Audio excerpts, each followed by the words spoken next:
নাম শুনছেন? হযরত ইব্রাহিম আলাইহিস সালামের নাম শুনছেন? তিনি আল্লাহর কি ছিলেন? খলিল। খলিল অর্থ বন্ধু।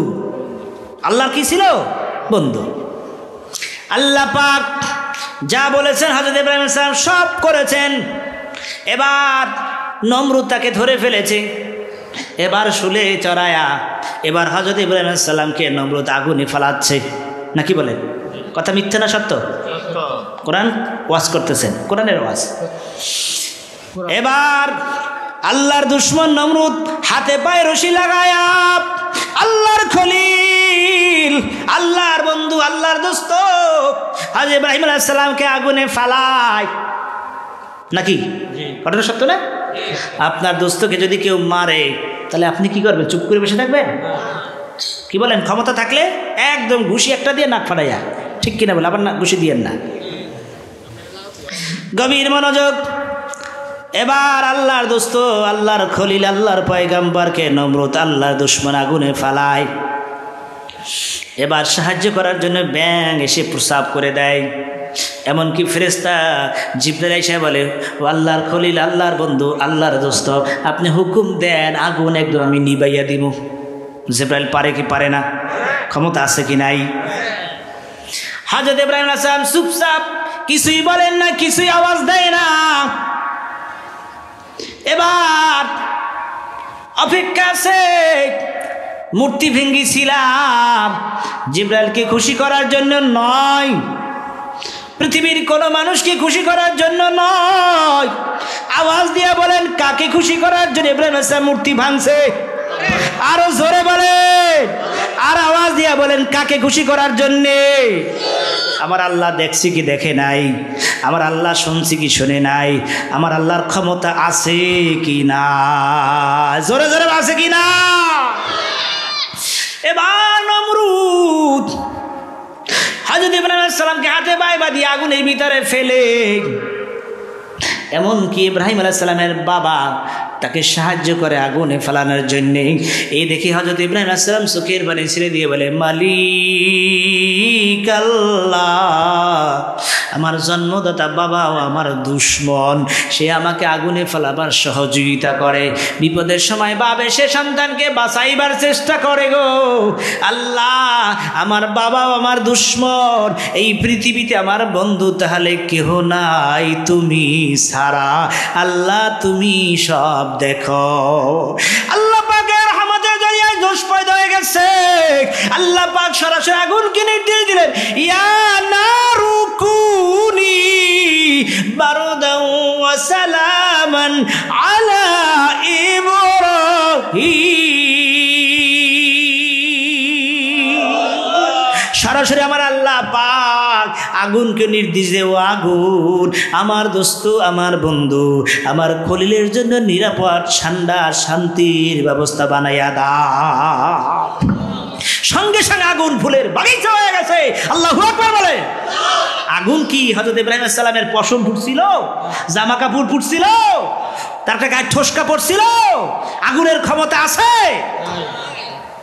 আল্লাহর হুকুমের সামনে ক্ষমতা নাই। আগুন ফুলের বাগিচা হয়ে গেছে। ইব্রাহিম আলাইহিস সালাম দিব্যি একদম আসন করে আগুনের ভিতরে বসে আছে। আল্লাহু আকবার বলে। তাহলে আল্লাহর বন্ধু হইলে লাভ না লস? দোজখের আগুনে স্পর্শ করার ক্ষমতা আছে? কবরে আযাব স্পর্শ করার ক্ষমতা আছে? আল্লাহর বন্ধু হইতে হবে। কেমনে বন্ধু হওয়া যায়? আল্লাহর বন্ধু হতে হলে আল্লাহকে চিনতে হবে, নবীকে চিনতে হবে, আল্লাহকে মানতে হবে, নবীকে মানতে হবে। ঠিক কিনা বলে? আল্লাহকে মানতে হবে, নবীকে মানতে হবে। বিদায় হাজের ভাষণে নবীজি আমাদেরকে একটা গাইডলাইন দিয়েছেন, লাইন বলে দিয়েছেন, রাস্তা বলে দিয়েছেন। তারাকতু ফিকুম আমরাইন লান তাদিল্লু মা তামাসসাকতুম বিহিমা কিতাবাল্লাহি ওয়া সুন্নাতা রাসূলিহি। নবীজি বলে, আমি তোমাদের জন্য দুইটা রাস্তা আমি বাতলাইয়া দিলাম, দুইটা পথের কথা আমি বলে দিলাম। এক নাম্বার হলো কোরআনের পথ। জোরে বলেন, কির পথ? আরো জোরে বলে। এক নাম্বার হলো কোরআনের পথ। কোরআনকে ধরো, কোরআনকে মজবুত আঁকড়িয়ে ধরো, কোরআনকে মানো। 2 নম্বর নবীজি বলে সুন্নাত রাসূলিহি, আমার জীবন আদর্শকে মানো। যদি তোমরা আমার জীবন আদর্শ কোরআন এবং সুন্নাহকে মানতে পারো, আল্লাহ তাআলা বলেন, আল্লাহ নবী বলেন, তাহলে তোমাদেরকে তোমাদের হারানো বাড়ি জান্নাতে আল্লাহ পাক আবার পৌঁছেয়া দিবে। বাবার আমার, ভাইয়ের আমার, তাহলে আল্লাহকে মানতে হবে, নবীকে মানতে হবে, আল্লাহকে চিনতে হবে, নবীকে চিনতে হবে, ঠিক কিনা বলে? লাভ কি বাবা? আল্লাহকে চিনলে, নবীকে চিনলে লাভ কি, ফায়দা কি? শোনেন, আর যদি আমি মারা যাই, আপনারা সবাই করে হুজুর এসেছিলে ঢাকার থেকে, তাড়াতাড়ি তারা গোসলটা দাও। এই যে কি জানি 18 গ্রাম নাকি বাজার দিকে আসলাম, 18 বাড়িয়া বাজার থেকে কাপড় ক্রয় করে নিয়ে আসো, এরপর সবাইকে একটা বাক্স কিনে নিয়ে আসো, ঢাকাতে হুজুরে পৌঁছে দেওয়া দরকার, ঠিক কিনা বলেন? সবাই মিলে আপনারা কাপুন খরিদ করে গোসল করায়া বাক্স বানায়া, এবারে অ্যাম্বুলেন্স দেখো, অ্যাম্বুলেন্স করে হুজুরকে ঢাকায় পাঠাইয়া দাও। আপনি যদি মারা যান তাহলে কি হবে? আপনার আমার আত্মীয় স্বজন দৌড়ে আসবে, আপনার আমার নিকট আত্মীয় স্বজন দৌড়ে আসবে।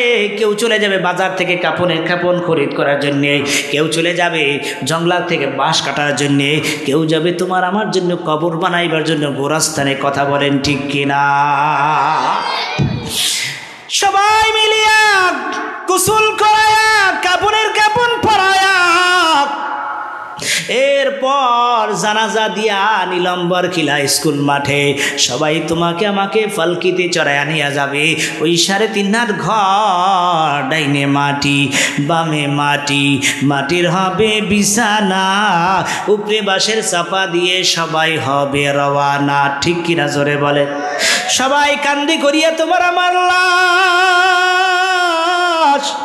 ওই গোরস্থানে নিয়ে যাবে। বাবা একটু চিন্তা করো, ও যুবক বাবারা চিন্তা করো, যুবকরা চিন্তা করো, আমরা তো মরবো না, কারণ এখনো বাবা বেঁচে আছে, দাদা বেঁচে আছে। বলেন দাদার সামনে বাবা মরে যায় কি যায় না? দাদার সামনে নাতি মারা যায় কি যায় না? নিঃশ্বাসের বাবা কোনো বিশ্বাস নাই। সবাই মিলে তোমাকে আমাকে গোসল দিয়া কাপন পরায়া জানাজা কমপ্লিট করে বাসে এবার খাটিয়ায় করে সবাই মিলে ওই গোরস্থানে নিয়ে যাবে। কবরের পশ্চিম পাশে তোমাকে আমাকে রাখবে। এরপর কবরের মাথার কাছে একজন নামবে, পায়ের কাছে একজন নামবে, অথবা কোমরের কাছে আর একজন নামতে